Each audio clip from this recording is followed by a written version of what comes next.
sih bentuk-bentuk dan contoh-contoh nyata yang biasa atau mungkin bisa terjadi ya di tempat kerja. Selanjutnya mungkin ada nih rekan-rekan yang bertanya-tanya mengenai kenapa sih pelecehan seksual itu bisa terjadi. Kemudian ciri-cirinya apa sih pelecehan seksual itu, apa yang bisa kita lihat, apa yang bisa kita ketahui kalau misalkan sedang terjadi pelecehan seksual. Nah, di segmen kali ini kita akan mengupas tuntas ya mengenai faktor penyebab terjadinya pelecehan seksual di tempat kerja serta ciri-ciri terjadinya pelecehan seksual. Mari kita simak ya. Nah, pastinya ya, di setiap situasi, di setiap aktivitas atau mungkin perilaku, pasti ada sesuatu yang menjadi faktor-faktornya atau indikator pemicunya nih. Oke, langsung kita bahas aja ya. Yang pertama, biasanya itu pelecehan seksual yang terjadi di tempat kerja karena dipengaruhi oleh budaya lingkungan di tempat seseorang bekerja. Nah, biasanya nih di lingkungan kerja yang mana perusahaannya mengharuskan pegawai laki-laki dan pegawai perempuan itu berkoordinasi secara langsung. Nah, selanjutnya yaitu dari budaya lingkungan kerja lagi ya. Ini petugas laki-lakinya itu lebih banyak jumlahnya dibandingkan pegawai perempuannya, sehingga membuat pegawai perempuan ini rentan mengalami pelecehan seksual. Perlu digarisbawahi ya di sini rekan-rekan, tidak semua perusahaan seperti itu. Perlu diingat dan perlu digarisbawahi juga kalau faktor penyebab pelecehan seksual ini bisa terjadi karena budaya di lingkungan kerja. Oke, faktor selanjutnya yaitu dari karakteristik korbannya. Nah, biasanya korban-korbannya ini adalah kebanyakan perempuan ya, yang mungkin juga seperti yang kita tahu dan dari berita-berita juga ya pastinya, kalau kebanyakan itu korban pelecehan seksual adalah perempuan, terutama yang masih lajang atau belum menikah atau bahkan tidak menikah. Nah, hal ini juga dipertegas ya dalam jurnal Sexual Harassment in the Federal Workplace yang mengatakan bahwa perempuan muda yang lajang atau yang bercerai di dataran status pekerjaan yang rendah itu ternyata yang paling mungkin menerima bentuk-bentuk perhatian atau pelecehan seksual yang pastinya tidak diinginkan. Nah, selanjutnya itu karakteristik perilaku. Nah, jadi pelaku pelecehan seksual di tempat kerja itu biasanya itu adalah laki-laki yang memiliki posisi jabatan yang lebih tinggi dari korbannya. Ya, contohnya mungkin supervisor atau manajer. Nah, tapi perlu diperhatikan tidak semua atasan melakukan hal-hal serupa ya. Ini dilihat dari karakter pelakunya aja nih. Bisa jadi juga dilakukan oleh rekan kerja sendiri. Nah, hal ini pastinya disebabkan karena di tempat kerja itu terdapat hubungan yang cukup intens ya antara pegawai laki-laki dan pegawai perempuan. Dan bisa jadi adanya juga suasana yang memungkinkan terjadinya pelecehan seksual. Nah, nggak hanya itu rekan-rekan, ternyata ada lagi 3 faktor utama penyebab terjadinya pelecehan seksual di tempat kerja.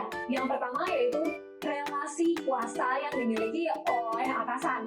Nah, biasanya seorang atasan ini menggunakan kekuasaannya karena jabatannya lebih tinggi ya. Jadi dia bisa dengan mudah menekan bawahannya, seperti itu.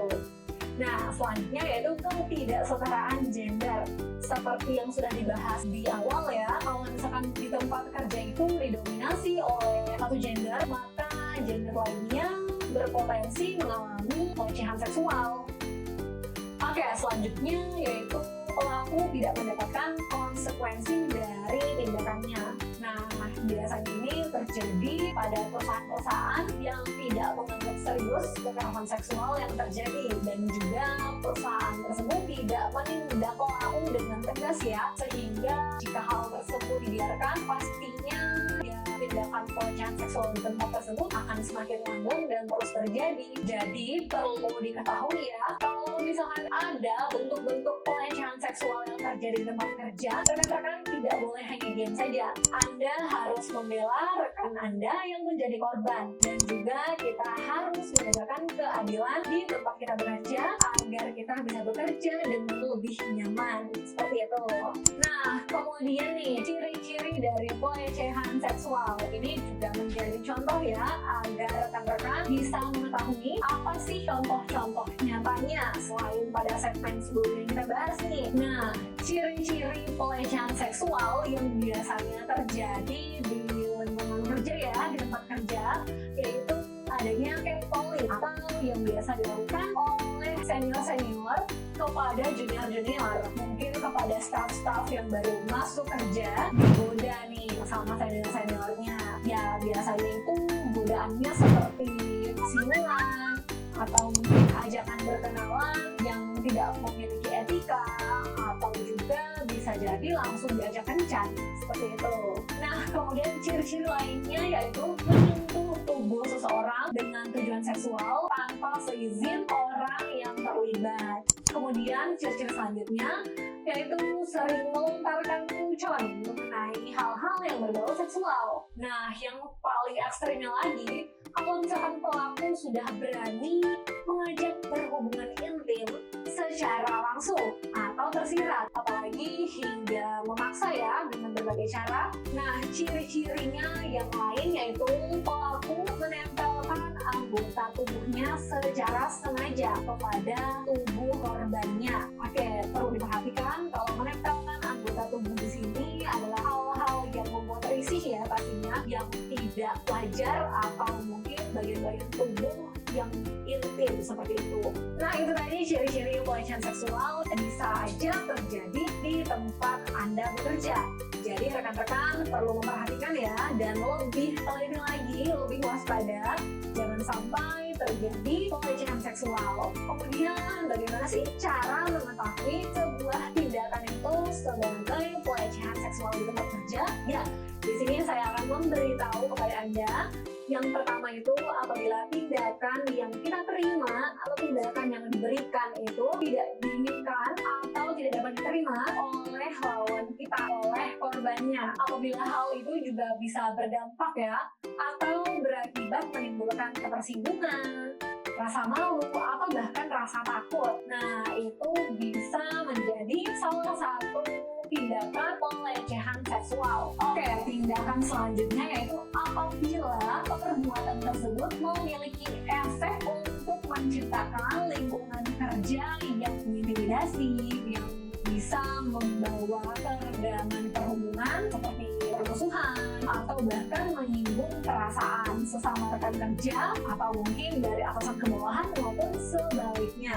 Nah, tindakan selanjutnya yaitu memanfaatkan relasi kuasa atas korbannya untuk mempengaruhi proses hubungan kerja atau kondisi kerja. Nah, misalnya dengan meminta imbalan seksual atas kenaikan jabatan yang sudah diberikan.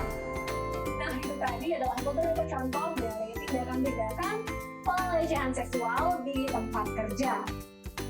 Semoga bisa menambah ilmu rekan-rekan, dan jangan lupa untuk selalu berwaspada di tempat kerja atau dimanapun rekan-rekan berada. Jangan lupa untuk mengikuti segmen-segmen berikutnya. Tetap semangat dan salam sakti!